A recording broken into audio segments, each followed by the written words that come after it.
Constant rotation, it's all about the wrist.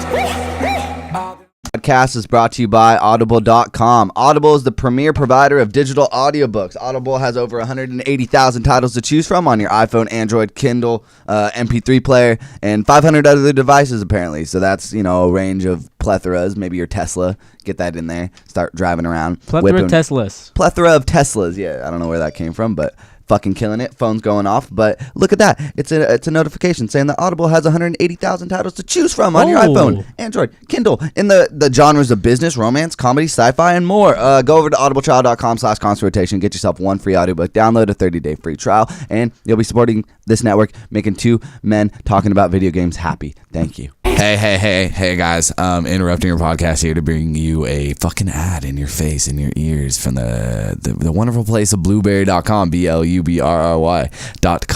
That is where you'll get all your podcast hosting, podcast statistics, or if you just need a PowerPress plugin, or you could just go through full PowerPress sites, get it all in one location, one solution, seamless integration with WordPress. Exceeding your monthly storage is not a problem with blueberry.com. You will just get your overage included in the one price that you pay every single month. Replace your archive for free, print your export, print everything, just get it everywhere, pass it out to your homies, pass it out to your grandma, pass it out to your mom, pass it out to your dog, just get everything out there. But Blueberry will let you do that just for one price. Go over there, hit order now on the homepage, go over to the promo code, type in variable, VARIABLE. That is variable, our promo code. It'll get you one free month of premium subscriptions from blueberry.com. Shout out to them. Thank you for sponsoring this podcast. If I had to do a poll of like what's the worst day of the week, Josh, what would you say? Monday. But like can I get a little bit of a fuck Monday? Can we all do it together? 1, 2, 3. Fuck Monday. Well, I think Monday would lose in the poll, but personally, I like it. Josh, what I'm here to tell you is that Mondays are music-oriented. Mondays. That's why I like them. Ah, dude, there we go. Where do you go? You go to soundcloud.com/consultation and get into that. Where else would you go? I don't know, but that is the place where you should be. 8 a.m. every Monday. New in rotation compilation, about 30 tracks. We fuck with hip-hop, fuck with acoustic, fuck with all that shit. All the genres blended together every single week. Josh, one more time. Just what's the worst day of the week? Not Monday. Because Constant rotation is bringing you all those compilations every Monday. Damn, Josh, I like that. Boom.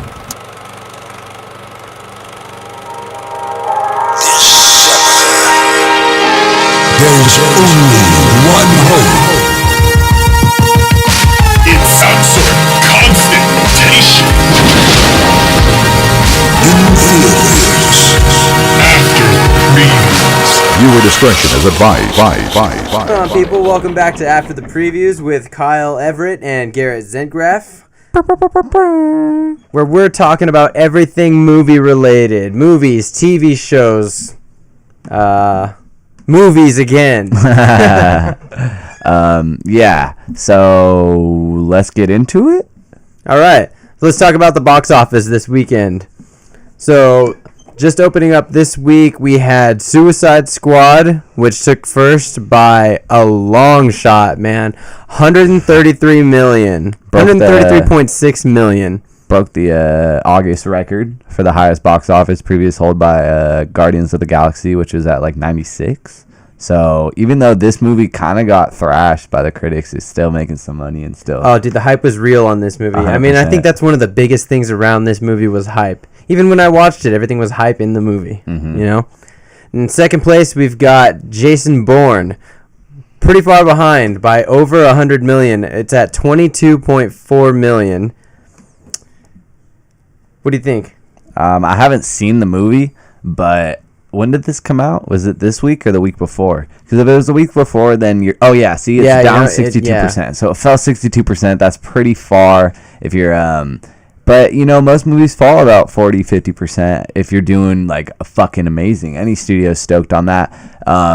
But to see Jason Bourne, which is, the fourth movie in a franchise that took a little hiatus. They had it's Renner. The fifth, actually. Well, the Renner, I was going to say the Renner one was in between. But as far as the canon. Matt Damon, Paul Greengrass fucking trilogy, quad trilogy, or whatever. There's 4. This is the 4th. Yeah. And it did pretty good for a 4th. Yeah, but it also kind of got hit by the critics. Not very many movies this summer have been like Star Trek Beyond is probably like the biggest tentpole movie that has like a nice fucking rating in June to July. And like relative to other movies, that one kind of went under the radar. I mean, how much press did you really see for that? Not as much, other than Yelchin and rest in peace and yeah, exactly. all that. I mean, that was the guy being gay and not George Takei being like, no, he shouldn't be gay. But Bad Moms came in at 3, 14 million, down 41%. Like I said, Bad Moms is kind of killing it, dude, with that 41% drop.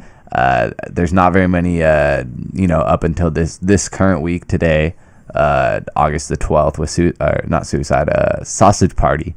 That's kind of the only other comedy that's gonna be their competition. So you'll probably see that drop. I mean, I guess Suicide Squad's kind of a comedy, but it's more of an action-based comedy, I guess. Yeah. So Bad Moms has made 50 million, 50.8. So almost, they're climbing, and the budget was 20 million. So they're killing it as far as I'm concerned. Even with that 40% drop, that's only week impressive 2. As fuck. Yeah, 100%.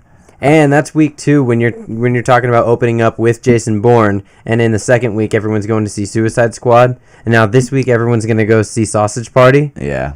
Like they've got a lot of competition going on, and they're already more than twice what their budget was. What's impressive is you see Bad Moms and Jason Bourne kind of come out at the same time, same week, same date actually.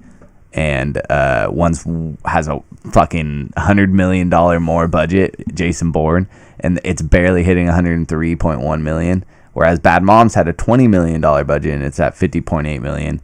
And where was I going with this? I had a point to be made. Oh, and the drop on a 62% versus 41% is kind of insane because they're making so much more money than a big temple. So big temple movies don't necessarily draw in the audiences. A good movie draws in the audience. Yeah. In the end, that's kind of what I'm seeing here. And I'm thinking that's what it is because I haven't heard anything bad about Bad Moms yet. I mean, no, everyone that's seen it said it was good. Yeah, so I'm probably gonna be going to see that one this weekend.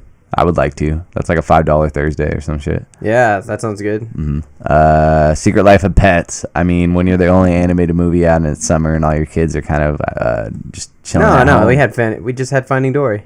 Yeah, but I'm saying right now, as far as I'm concerned, the big one right now is Secret Life of Pets. When you look at the list, Finding Dory is down to 11, and it's only in 1,000 theaters and dropping. Yeah. Wow. So, you had Secret Life of Pets. The movie was cool. From what I understand, though, it's not like the premise isn't directly what that is. It's like more than that. They actually like go into like the secret underground like world of pets where they're driving and shit. And like that doesn't excite me at all, actually. What excites that doesn't me seem as fun. The premise and what made the whole trailer funny was like the fact that it was straight up you're a pet and you fuck up the person's house when they're gone. Yeah, exactly. And like the antics with that and like the playfulness between the people would also be cool. But from what I understand, the movie didn't fully sell on that. And I had people who were just yelling. Not yelling, but they were just like, what the heck? From what I hear, it's like a mix of Toy Story and Zootopia. It's clickbait. Oh, yeah, exactly. That's a good way to put it, too. Honestly, I would have loved to see Star Trek be above this. But dropping 59%, number 5, Star Trek, 10 million. I think that's another thing. Like, I mean, just the competition, It didn't get that much press in the beginning. So not many people went and saw it. I mean, I went opening day. Their theater was more or less empty, Yeah. So I mean, it's only made 127. It's on 185 budget. Yeah. So they got some time to make that money back, but it's not looking especially good right with marketing and all that stuff. That's going to be a tricky one to find out. Yeah. And also they kind of greenlit the 4th one with Chris Hemsworth. Did you see that? No, I didn't. Oh, okay. So, yeah, J.J. Abrams told Mance from EW, Entertainment Weekly, he was, like, on the red carpet, and Mance was like, hey, so anything about, like, because he's still a producer on those, Abrams is.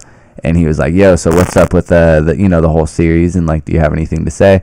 And Chris Hemsworth in the first one played the original, like, Kirk's dad. George Kirk. Yeah. So, apparently, he's coming back in the 4th one to star, which means that there's going to be some crazy time travel elements and shit going on. Either that or it's a whole flashback thing where they're doing a new cast new ensemble. Yeah, but he insinuated that Chris Pine and Chris Hemsworth would be on. Oh, that'd be cool. Something to do with how like Chris Pine's character has some like sadness because he doesn't know his dad or something. I don't know. That'd be cool to get to see James Kirk get to get closure for the lack of relationship with his dad. Yeah, but when you look at it, it's at week 3, and it's not making its budget back. Is that even going to happen?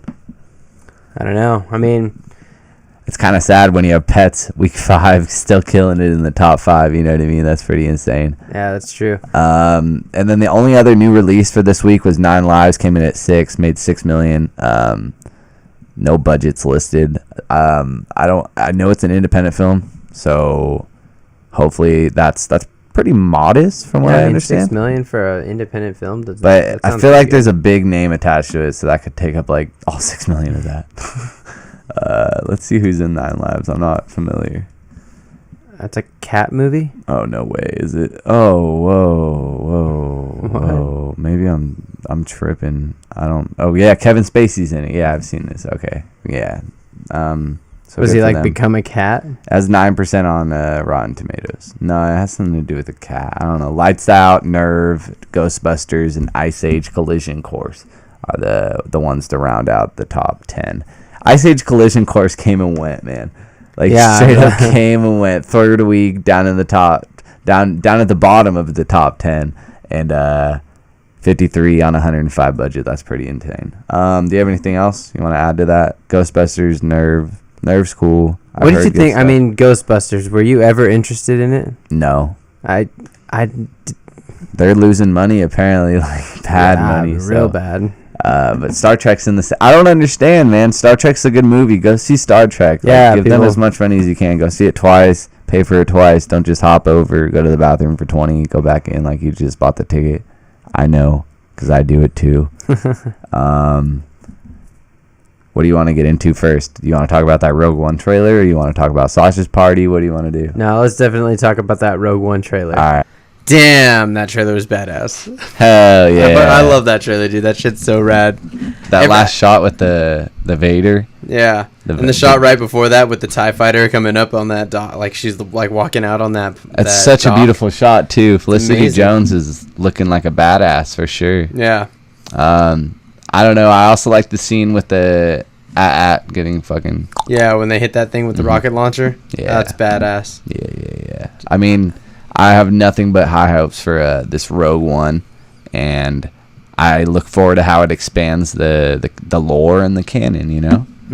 Because I feel like if there's one thing that we need is a little bit more closure on some of these characters. And I mean, in a sense where there's no... Hopefully there's no Leia, you know what I mean? There's no Leia or any of these key characters that we know from this timeline in this movie. But through learning through these new characters, we're going to look at these old characters through a completely different perspective. And that's going to be intense, I think. And I think it's going to service the story well as an overarching thing. That'd be pretty cool, too, if they if they have the characters in these offshoot movies talk about the original characters, like as if they know who they are, like they look up to them, you know, like, oh, did you hear about... I mean, maybe not this one because it's before A New Hope happened, so you wouldn't have them talking about like, oh, did you hear about Han Solo flying, like, you know. But I mean, they could talk about characters from the the Trade Federation War, the Clone Wars. Yeah, you know, definitely. I think if you really want to look at it from a crazy's perspective, I would say the more we learn through this, the more we're going to get... I mean, the more we learn from a filmmaking perspective from these movies, we're going to get more creative liberties taken and more of these like offshoots and all this new lore being explored, and that's just exciting. I want like every independent filmmaker coming through and making a Star Wars movie. Every single one. That'd be cool. Could you imagine a Kevin Smith Star Wars movie? Yeah, that would be dope. But I'm saying, like, get random motherfuckers who are making creative ass shit. Get the person who made Tangerine, the fucking iPhone movie. Like, go find that girl, guy. I don't even know. But that movie was made for like $5,000 and it's fucking brilliant. I don't know, man. Like, who made Ex Machina? Grab that guy. Grab that person. Throw him a Star Wars movie. I feel like I know the name of the person. It slipped in my brain, but shout out to them. Well, the movie's behind me, but I'm not going to go grab it. Speaking of Star Wars, though, with this Han Solo movie happening, we have a report that Lando's being casted, right? Yep. So, I mean, do you think he's gonna? What type of role do you expect him to play? Like, where do you think this Han Solo movie is gonna take place? I think it takes place. I think it starts with Han Solo as a kid. Like, I think it shows us where he came from, and then we kind of get like a fast, like flash forward through his young life and up until he starts smuggling. I think it starts with him like learning to fly and meeting some shady characters, and then his first smuggling run. Maybe this movie is about his first smuggling run, and that's where he meets Lando, and they become good friends and stuff. Do you think it's possible that this could fuck up the whole Han Solo character? Or do you think no matter what they say, because this is new territory, we're not going to, like, anything's good because we don't know much about the backstory prior to A New Hope with this guy? Right. I think the only way they could really fuck up Han Solo would be if they ended this movie with him being all down, or like something bad happens to him in this movie and he's just like, fucking I hate the universe. I'm just gonna be a bad guy. It's just not Han like he's Solo. not. Yeah, exactly. The only way they could do this wrong is to write his character wrong. I feel like in 10 seconds we're gonna know if he's good or not, and if not, then it's gonna take me right out of the movie. Yeah, I agree with that. I think it'll be 10 seconds into when he's when they have like an adult Han character, because I do think they're gonna start the movie when he's a little kid. Mm-hmm. So you'll get little kid Han, you'll get maybe like teenager Han, you'll get like a young adult Han. Baby Han. Yeah, right. See, dear Lord, I don't know, baby man. Han Solo. I don't know if I need to see that though. But Lando Calrissian. I think the obvious choice is Michael B. Jordan. I'm sure everybody wants him, but then grab someone from Straight Outta Compton. Boom. Not you know what I think? I think they grabbed son, someone. Though. I think they grabbed someone we've never seen. Really? I mean, where'd Daisy Ridley come from? She was a waitress. The United Kingdom. She was like a waitress, you know. Yeah, it definitely was. And the kid that played Kylo Ren. He was a Marine. Yeah, but did he have acting background before? Yeah, he's in Girls. Oh, I don't know. He's been in a bunch of shit. Adam Driver? Really? Oh, a bunch of shit. He's like 30-something years old. He has a highly... He's like 30-something years old? Yeah. What? He was inside Llewyn Davis. He's like, This Is Where I Leave You, While We Were Young, Midnight Special. Midnight Special is fucking I haven't great. seen any of those. Oh, really? He's in that movie with, what's his name? Poe. It might be Inside Llewyn Davis, actually. But don't know. I think that's the one. Is Poe in there? Poe? Yeah. Oscar Isaac. There you go. But yeah, he's been around for a minute. But you're right. Like, John Boyega was pretty low-key. Attack the Block wasn't that known. But Daisy Ridley came out of fucking nowhere. No one knew who she was. You know who wasn't in? No, she was good. 100%. The person from Breaking Bad. He wasn't in the movie. Paul? No, Plemons. Jesse Plemons or whatever. Jesse Plemons. The guy who locked Aaron Paul in the cage. At the end. Oh, the The guy who shot the kid on the bike? Yeah. Yeah. That guy. He was like definitely screen casted. Like he tested, screen tested for roles. For roles in what? I just remember back in the day when Star Wars Episode 7 was being casted, like he did some shit, and like I always thought he was gonna be in it. And I like his acting, but I wonder what he's up to. Anyways, he was just in Black Mass. Oh yeah, I did see that on his IMDb not too long ago. Now that you bring that up, that was a good one. Ezra Miller's teasing the Speed Force meetup with Grant Gustin and the Flash. So, although they are separate but equal, the DC movie and TV universe, I would say that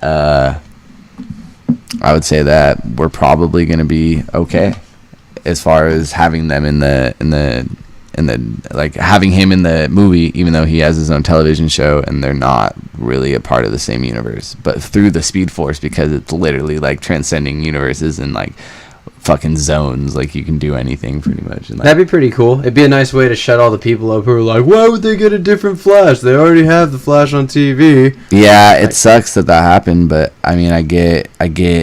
It's a different universe. I mean, you've got your Berlanti universe, and you've got your Snyder universe. But at this point, if you're gonna say that they can be in the, like he could be in it, couldn't you have just put the same person in? I mean, yeah, you could have, but then it's like, are we gonna get? You're just doing it for fan service. You're not doing it for anything else. Yeah. So. I don't know. Seems cool though. I like the idea, just because I mean that's a thing in the comic books. You know, like how often do they get to do alternate universe in the cinematics or the TV shows? Like, I mean, not how often do they get to, but like how often do you actually see that? Yeah, I don't know, man. Killing Joke, or not Killing Joke, Robin. Joker killed Robin, dude. Joker definitely killed Robin. Joker killed Robin with Harley Quinn's death. It's confirmed, dude. It's confirmed. Is it? We pretty much it's not even a secret. We already knew that. I know, it's so fucking everybody dumb. knows the Joker killed Robin. Exactly. And then there was that one interesting theory on the internet that the Joker was Robin, and yeah that has happened in the comics a couple times, but no, come on, dudes. Like, Joker killed Robin. David Ayer basically clarified, saying that the damaged tattoo and the broken teeth are all a result of Jason Todd or whoever I think it is Jason Todd. And Bruce Wayne. Red Hood. Yeah, that would be fucking badass. I want to see Red Hood in a movie, and I want the movie to be good. Yeah, but who knows?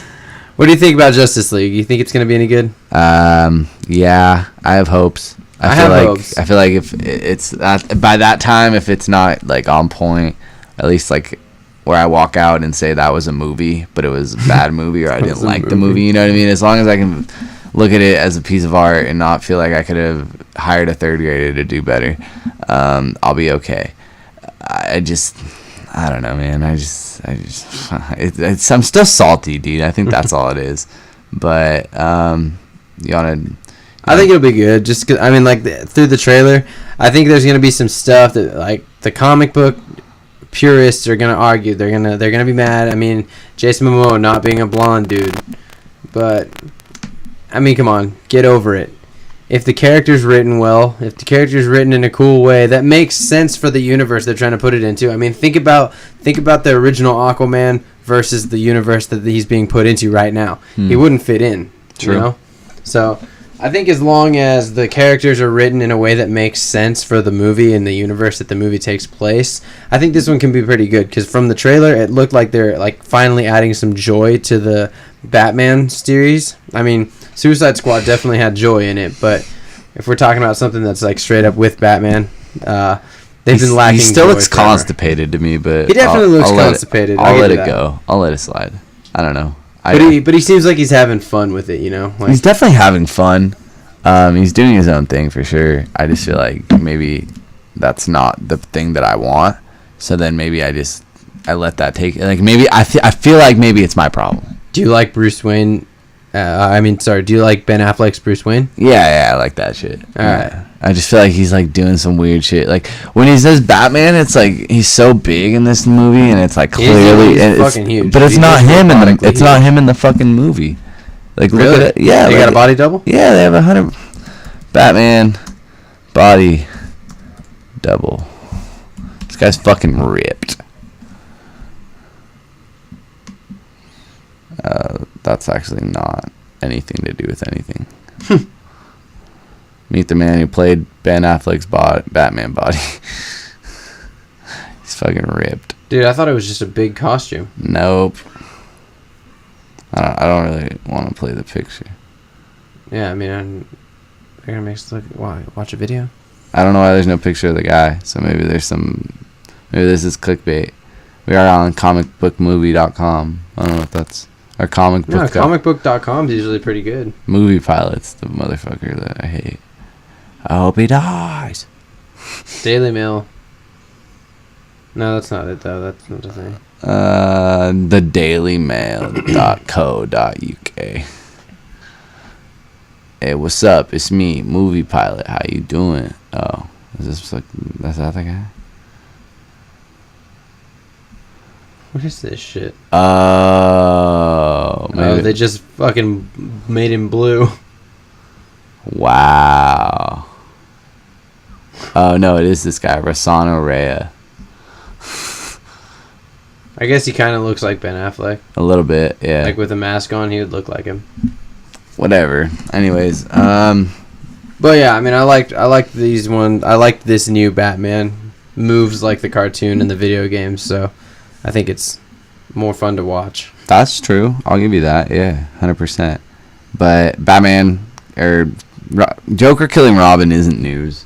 Yeah, But I just wanted to throw that out there. yeah. Brad just to shut Pitt. everyone up. Brad Pitt's trying to get David Fincher for World War Z. 2. Yeah, 2. Yeah. World War Z's.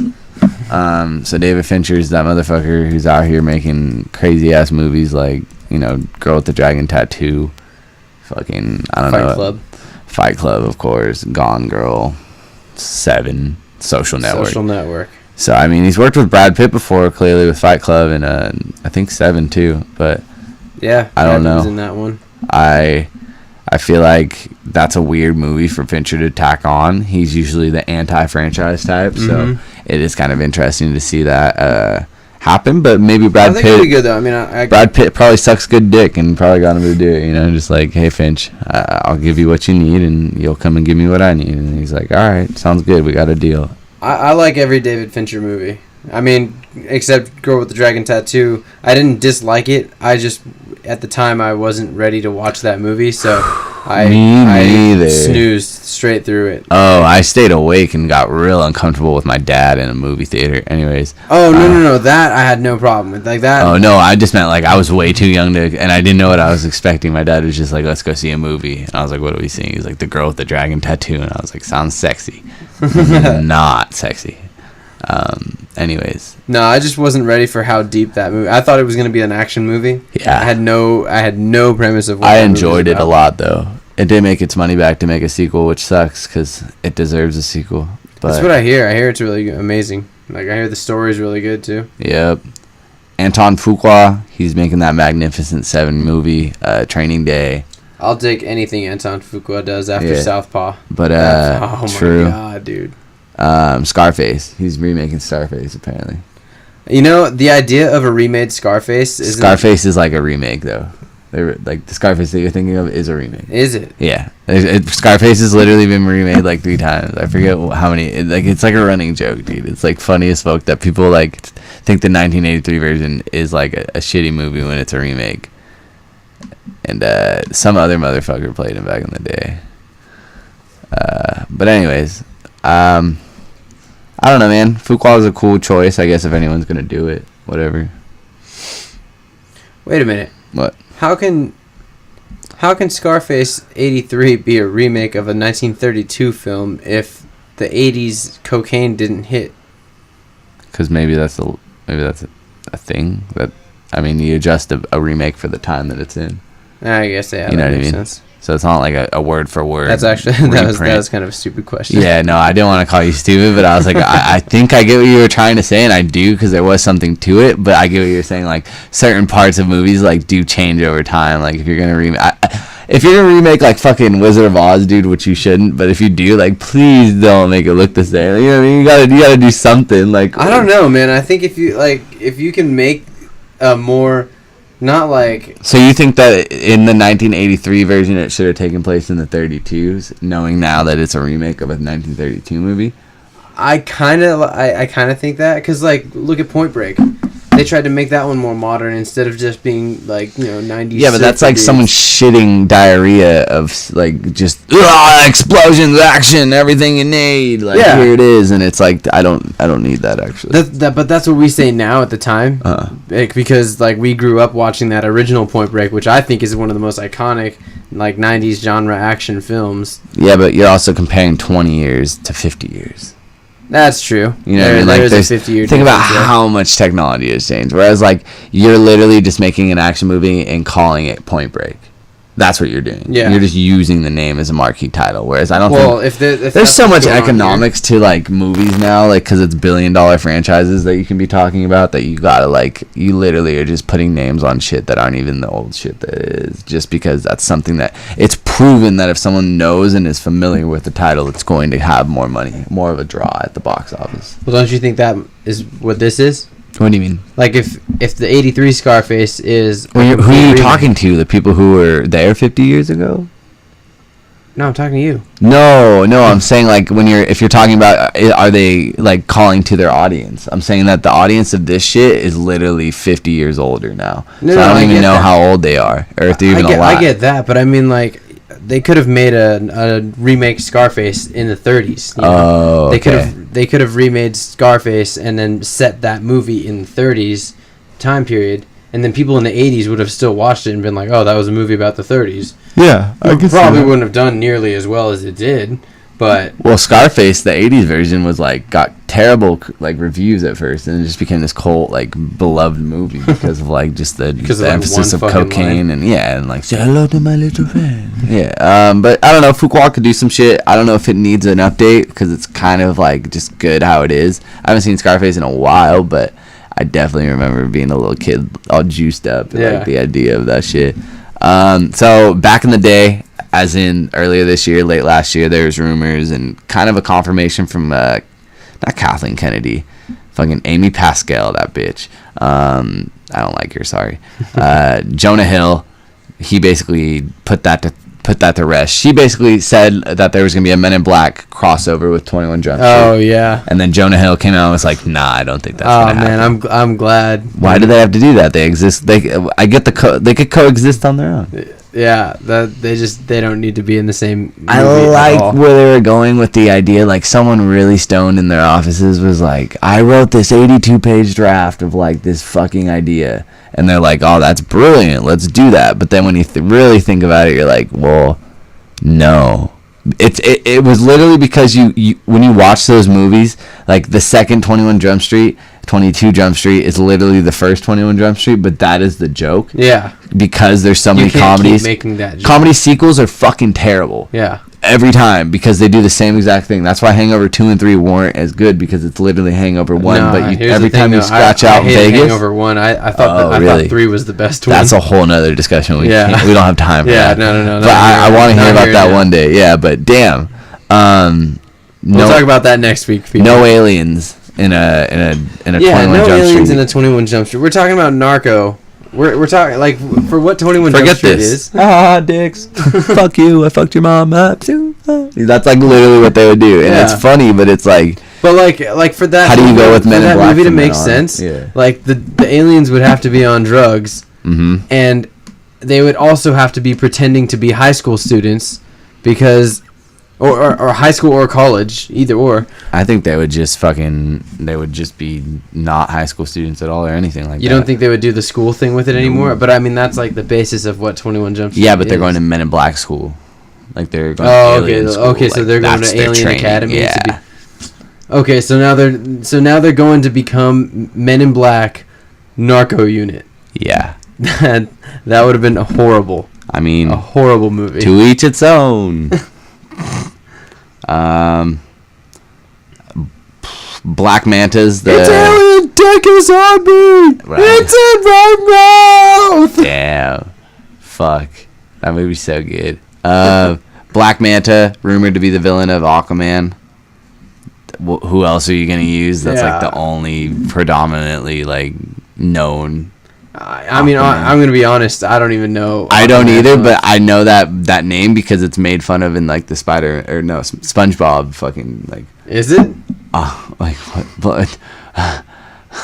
Manta ray. Oh yeah. Mama.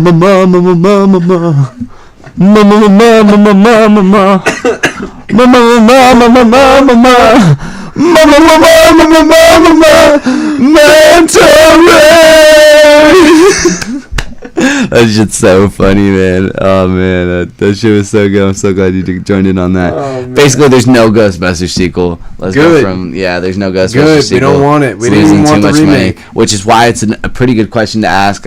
Not to toot my own horn, sorry, that sounds terrible, but like it is a good question to rhetorically ask to the world. Is there going to be a Star Trek sequel? I think there will be because I hope. they're on 3. J.J. Abrams. I mean, they're on is like 80,000 if you're talking about Star Trek. Let's be real. But they're on 3 with the new generation of Star Trek. It didn't make its money back right now, but it's done relatively well considering what it's gone up against. J.J. Abrams is really about his passion projects, so I think if he's into doing Abrams didn't do Beyond though. No, he didn't do it, but he produced it. You know, he had a hand in it. Well, this would be like not passion at this point. It'd just be like, bro, even though you have so much Make passion, me some like, money. You have no money to give us, and it's like, okay, good point for sure. I'll catch you on the flip. I'm gonna go back to my Star Wars homies. Yeah. I don't know. I mean, I think if he has enough of a hand in it, if he has some kind of creative say, he's gonna do something to make it a point to make this movie and release it. Yeah. Because I mean, why not, dude? He's all about the nerd culture and everything. So why not make a Star Trek 4? Like, fucking every nerd wants it. Yeah. Even the people who used to be all like, no, fucking, I don't like Star Trek. I'm all about Star Wars. Even those people are now like, dude, those new Star Trek movies? I fucks with that. Yeah, that's 100% true. That's a good point, actually. I definitely watch both. I mean, Star Trek, Star Wars, they're both amazing to me. Yeah, but someone's not watching those movies, you know? Like, someone, like, we're watching them, but, like, someone isn't. Yeah, I'm sure there's plenty of people who aren't. It's a little disheartening. I mean, there's plenty of people who... pick of the week. There's people who aren't watching both, you know? Yeah, that's true. There's people who aren't watching sci-fi in general, and for those people, I mean, sorry, you guys are missing out. Yeah. Man of Steel 2's happening. It's gonna happen. I mean, no, they, like, actually, like, it's happening. Like, there's active development. Yeah. There's no like date for it, you know, so it's like no one knew if it was for sure gonna happen. After you have a Man of Steel 2, but you call it Batman v Superman, that kind of sucks. No, I mean that was. There's no surprise there that they were gonna start making that movie now. I mean, 100. They got Justice League, they got Aquaman, they've got Wonder Woman coming out all next year, so. I mean, it only makes sense for them to keep Superman's story going. He's got to make his way to the Justice League. That'll be Justice League 2, Return of Superman, probably. Word. You think this new Superman movie takes place on Earth? Man of Steel? I hope not, but... I hope not. I hope it's him out in... I hope it's the story of him out in space looking for his people. Well, he's dead right now, so I don't know. Well, yeah. It's anyone's guess. We'll figure that one out. Right? How many times has he died in the comics? Countless. Yeah. That's pretty much. Yeah. Yeah. I would say so. I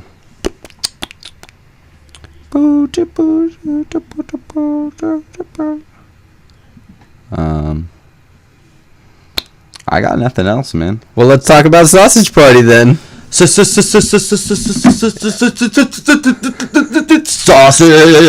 Party. I don't know what that was, but I'm super excited to talk about. Dude, this movie was fucking unreal. But hands down, funniest movie of the year so far. That was the sound of my empty cup in that movie because it was so hot. It was such a hot movie that I had to stay fueled. I couldn't stop. Like, that movie had me laughing start to finish. Everything about that movie was good. The opening number was great. The opening number was amazing. There were nods to... There were nods to everything, dude. They made fun of everything. Third wall, fourth wall, fifth wall. This movie is absolutely made for critical thinkers. Yeah, You know, I would agree with that. this movie, if you got a closed mind, you're not gonna dig this one. I'll tell you this right now. Like you'll think a few things are funny for being crude, but overall you're gonna be offended. This movie pokes fun at everything. Hedonism, religion, every religious belief structure there is. The Holocaust, the conflict in the Middle East between the Palestinians and the Israeli Jews. That's some of my favorite shit ever in that movie. Like, fuck. There's so much You're good friends shit. with hummus? I'm best friends with hummus. Spoiler alert. I'm best friends with hummus. Oh, I would go as far as to say that we're best friends too. Oh, any friend of hummus is a... Get the fuck away from me. I know, dude. It's so good. Dude, fucking bagel is my favorite, dude. You killed that, boys. That fucking movie. Dude, it was so good. Let's break down the cast real quick. We got Seth Rogen, Kristen Wiig, Jonah Hill, Bill Hader, Michael Cera, James Franco, Danny McBride, Craig Robinson, Paul Rudd, Nick Kroll, David Krumholtz, Edward Norton, and Salma Hayek. So, basically, your typical Rogen movie cast plus some new friends. Basically how Rogen likes to make his movies. Yeah, but after this movie, I want Rogen, or I want anyone involved with the creation of this movie to just be able to do whatever they want for the next, 2 years. Right.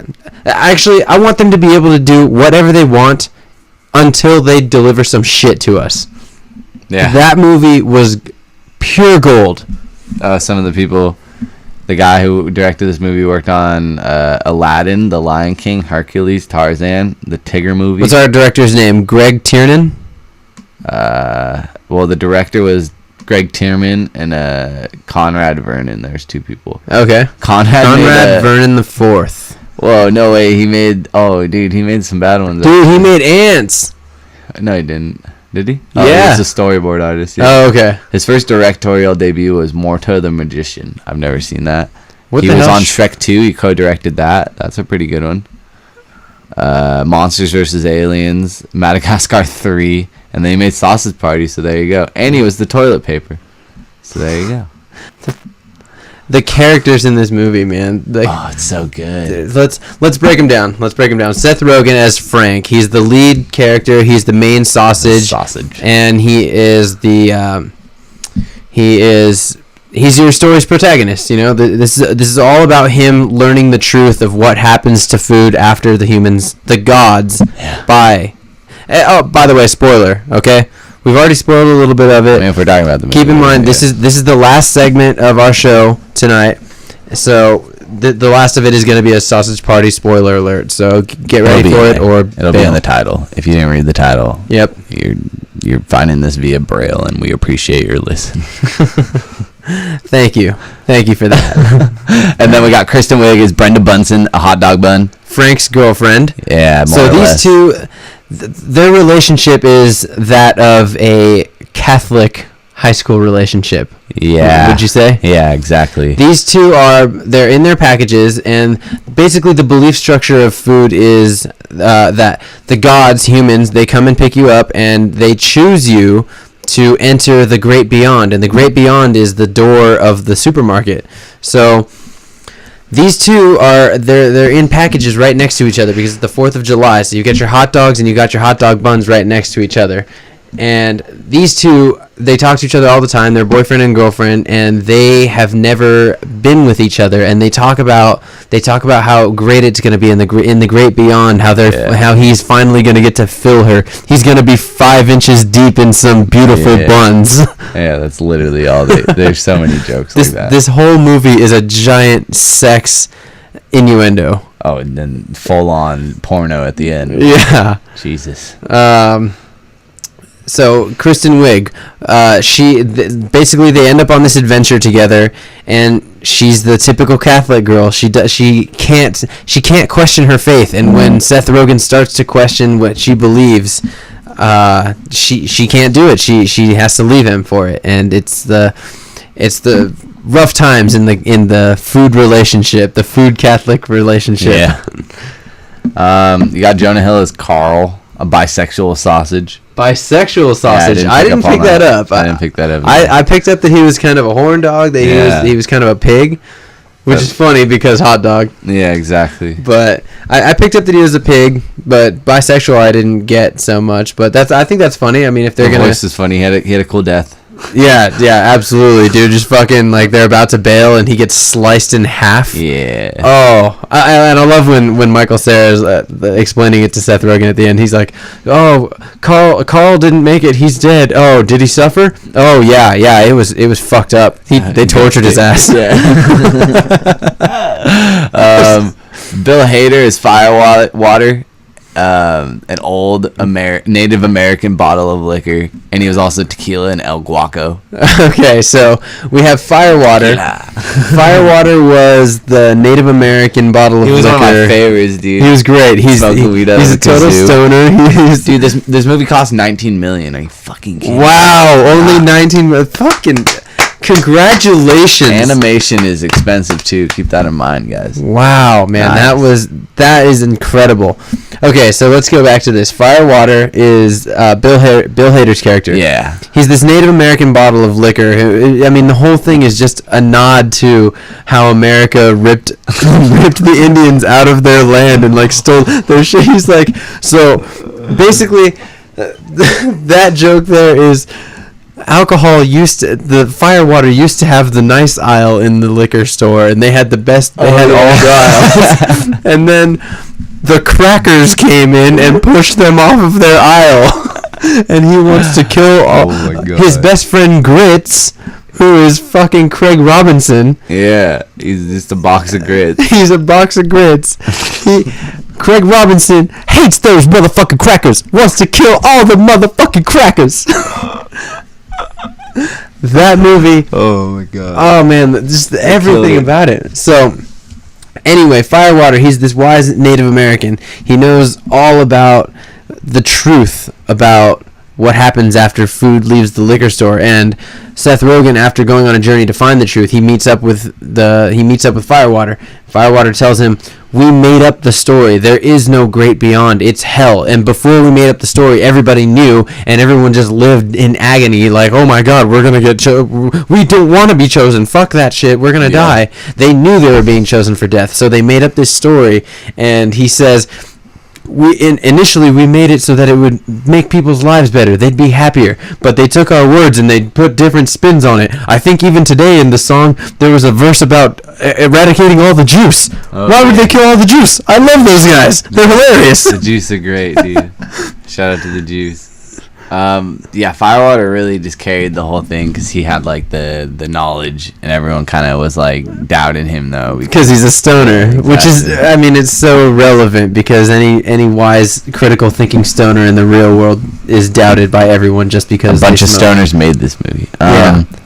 Michael Cera's Barry, a deformed sausage. Yeah, he's like all stubby. He's like fucking like 4 inches. He's fucking like 4. He's and like then he eventually finds like the deformed the deformed fucking the gum. No, he finds the deformed the deformed bun at the end. Yeah, because the whole joke is like he's like too small for like a bun, and then he'll never find. I can't wait to be 5 inches deep in a bun. Not you. Yeah, not you, Barry. Barry, you're gonna be more like 3 inches deep. Damn it! But that sucks, dog. But don't worry about it, Barry. You got girth. Oh yeah, you got girth. Girth. Girth is way more important. The berries of the world are really what makes the world go round. So shout out to the berries. Barry's the real hero in the story. 100%. Yeah, actually. Barry kills. Barry's the first one to kill a human. James Franco as the druggie. As the druggie. Yeah. Yes. The drug Michael Cera, Barry, he killed James Franco. Yeah, he straight killed him. Well, he kind of did it to himself, but yeah. Yeah, but I mean, like, it was more or less like he brought his head around, like, at the end. He just fucking pops it out of the air duct. He does, like, bath salts, and that allows him to see the food talking as they do, and, like, it's a cool little sequence. Danny McBride is Honey Mustard. That was fucking awesome. Honey Mustard. Okay, so Honey Mustard is your insane prophet. The one who comes back. He got returned because the god that picked him didn't want Honey Mustard, so it was a mistake. So he comes back and he's freaking the fuck out. Everyone's like, "What's your deal, Honey Mustard?" He's like, you don't want to get chosen. It's the fucking worst, man. They kill you." He knows the truth, but he's freaking out. And Firewater's like, "Don't fucking say anything, man." Yeah. And he's like, "Oh my god." So oh yeah, fucking he gets chosen again, and he's like, no, fuck this shit, I'm not doing, there's no way, I can't do this. So he bails out the shopping cart to his death. His jar crashes. Yeah, splatters. Causes a pretty tragic scene. Yeah, so good. They remade the opening scene of Saving Private Ryan. Yeah, they remade that for this movie, and it was so fucking beautiful. Yeah, the way they did this. Right. And you had a bag of flour fall, and that becomes the clouds. You know, the mist that all these fucked up foods are walking through. Damn, that scene's so good. I keep thinking about it. You had, what's his name? Fuck. Paul Rudd. Craig Robinson as Grits. Oh, yeah, got that one. That's a black stereotype character. Yeah.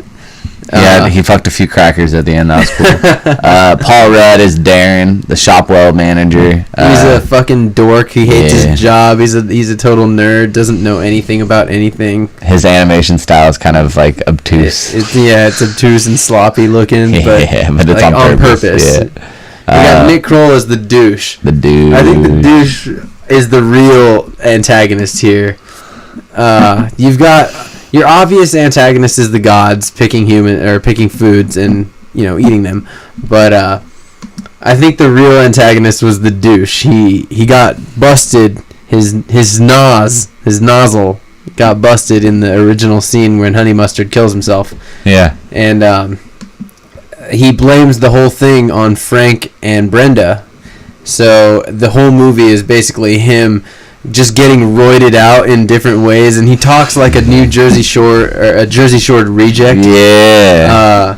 I'm the douche, man. he is the douche, and he talks like a Jersey Shore reject. He's getting roided out the whole movie and just getting jacked up on different liquids that he keeps stealing from random characters. That's the damn truth. He fucking kills the tequila. He straight kills her. He fucking smashes him and drinks the tequila out of the tequila bottle's head. It's like ripping someone's head off. Did the same thing with vodka too, didn't he? Yeah, he did actually. He straight fucked that vodka. David Krumholtz is Kareem Abdul-Lavish. That would be the Middle Eastern. I didn't know his name was Kareem Abdul. Yeah, Kareem Abdul-Lavash. Lavash, that's what it is. I am a Lavash. And no one fucking knows what he is. Like, ain't nobody know what you are, you stupid flappy fuck. Yeah, that's what it was. Fuck. I thought he was a pita chip for the longest time. But yeah, it's fucking funny.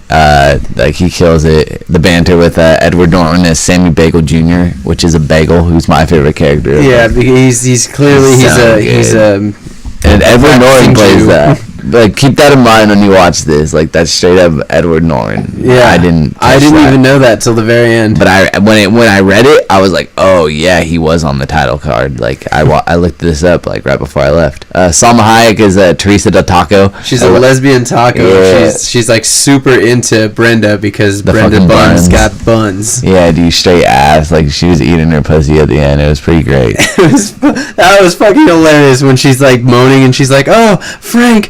He's like, I'm over here jerking off with these fellas.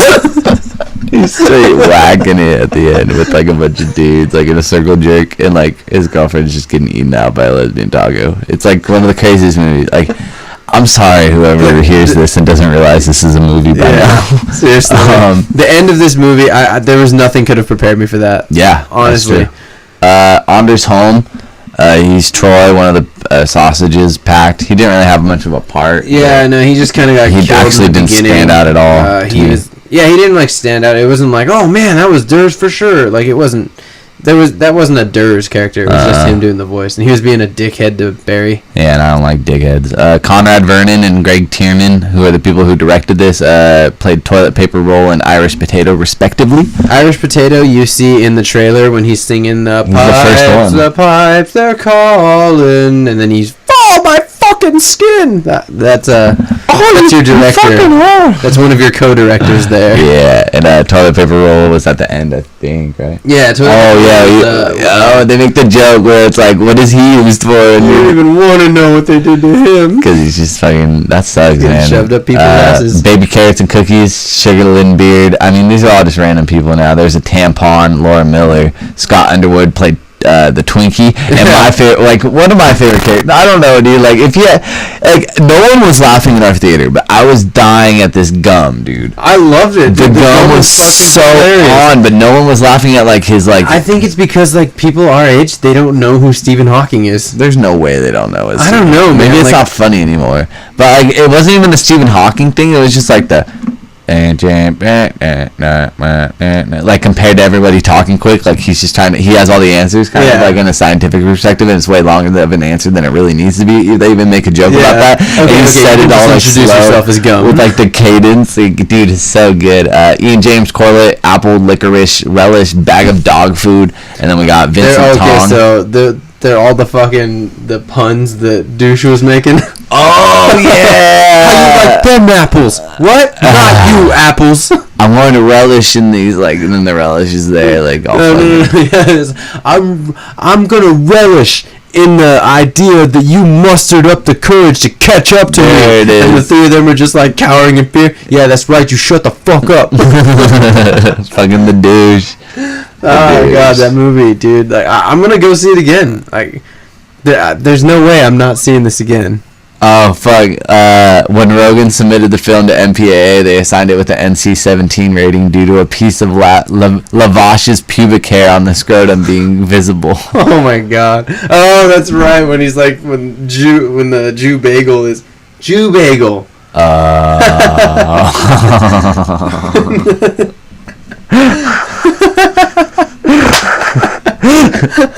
That's the best thing we've found. That's the best moment we've had. Oh yeah, we killed it. Yeah. So there's that. But yeah. Honestly, what would you rate this movie though? Dude, 10 out of 10. 10. Yeah, dude. No question. It sucks that it's our first episode, so I'm gonna do like a 9.5 out of 10 and reserve my 10 for a later date. I'm giving Sausage Party my 10. Dude, this movie was perfect though in every way. It's for sure a masterpiece.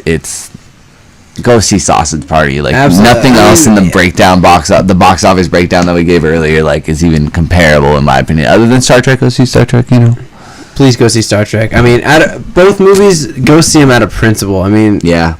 You see Sausage Party because that movie was a work of art, a true work of art that actually has, beyond all the crudity, beyond the food nudity, they have a pretty important thing to say. It's a lot about critical thinking, and it's a lot about like asking yourself why, challenging your own thoughts. There's so much out there. No one's trying to say that anybody's wrong, like straight up. I mean, they do kind of, but it's the way they do it is just it's more of a challenge yourself type of feel. And you can definitely feel like when they're making like certain jokes based on the demographic of people that we live in, like they were responded to in a they had way. Fucking Meatloaf in there. Yeah. Like kids our age and younger probably don't know Meatloaf as a musician.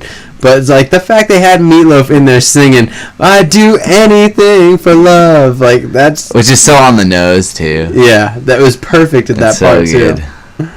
I can do anything for love. Yeah, Sausage Party 9.5 from me, and Kyle gave it a 10. So there's our review, heavily spoiled. We hope that you enjoyed this episode of After the Previews. Do you have anything to add, Kyle? Please make sure you shut off your cell phones. That's all we got. See you next week. See you next week. We'll all be grand. We will live our dreams together in the promised land. The gods control our fate, so we all know we're in good hands. We're super sure there's nothing shitty waiting for us in the great beyond. And every isle thinks of something different. Holy shit, I've been chosen! Up to this